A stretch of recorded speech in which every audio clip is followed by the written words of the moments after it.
في نكتة أو طرفة قديمة بتحكي عن راجل طيب قابل شخص حرامي وقال له بقول لك إيه يا ابني، هعمل معاك صفقة، هتصلي معايا 30 يوم وبعد ما يخلصوا هديك فلوس حلوة تبدأ بيها حياتك على نظافة. فالحرامي قال له ماشي. فضل الحرامي كل يوم يروح يصلي معاه وملتزم جدا. واليوم ال29 قال له عمنا حضرت لي فلوس المكافأة؟ قال له يا ابني مكافأة ايه؟ انا كنت بقول لك كده عشان تلتزم وتقرب من ربنا وحياتك تتعدل. قال له تمام، من الاول انا شاكك ان انت كنت هتعمل كده، عشان كده ما كنتش بتوضى اصلا. القصة دي مهمة جدا لانها بتتكلم عن موضوع في غاية الاهمية وبتبين قد ايه العبث مع نظام المكافأة ممكن يفسد كل شيء في الحياة زي ما هتعرف في الفيديو. القصة دي ممكن نربطها بظاهرة اسمها تأثير الكوبرا أو كوبرا إيفكت. تأثير الكوبرا ببساطة معناه إن بيبقى عندك مشكلة وبنحاول نحلها، لكن الحل اللي بنطبقه بيزود المشكلة. عارف انت المثل الشعبي اللي بيقول لك جيك حالها عماها؟ هو بالظبط كده. تعال بقى نشوف التسمية دي جت منين، والفخ ده في التفكير الناس بتقع فيه ازاي بأشكال مختلفة. بالمناسبة الظاهرة دي بتحصل على مستوى الدول والشركات والأفراد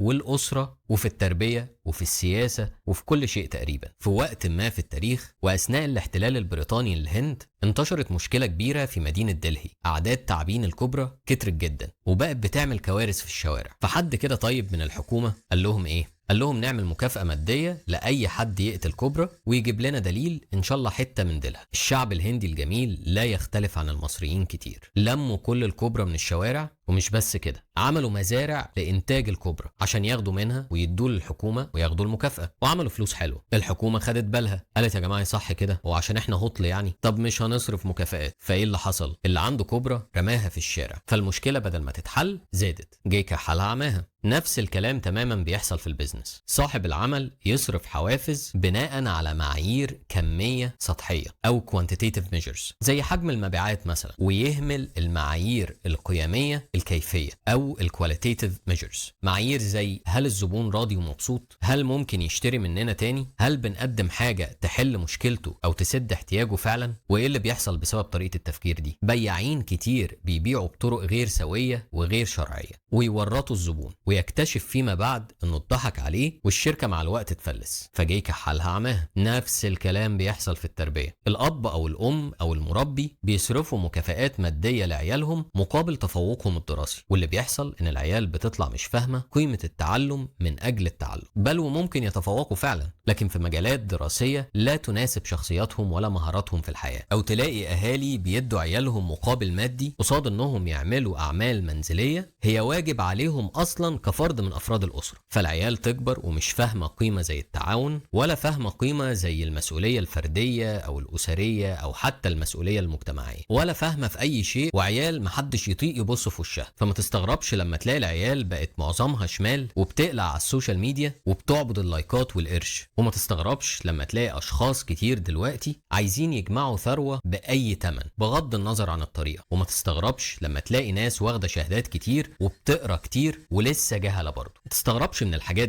دي نتيجه طبيعيه للطريقه دي في التفكير والعبث مع نظام المكافاه والتركيز على الكم اكتر من الكيف، او quantity over quality. كل اللي انا قلته ده يفصل ليه الاديان والفلسفات بتحاول توجه الانسان لمكافآت غير فوريه مقابل سلوكه الجيد، وبتوعده في الغالب بمكافآت مؤجله عشان ما يبقاش بيعمل الصح من اجل المكافاه الفوريه بس. الخلاصه خد بالك من الطريقه اللي بتهندس بيها نظام المكافاه او الريورد سيستم لنفسك او للناس اللي انت مسؤول عنهم. مش كل حاجه ارقام ومش كل حاجه بالكم. الانسان مش عايش بالارقام فقط. لو حد فاكر انها بالارقام فقط يبقى لسه ما مرش بتجارب كافيه توريه الصوره الكامله. بالمناسبه فكره جيك حالها عماها تقريبا هي اصل كل الفصول اللي في الكتاب، وعشان كده انهيت بيها الكتاب كخاتمه. فكر فيها.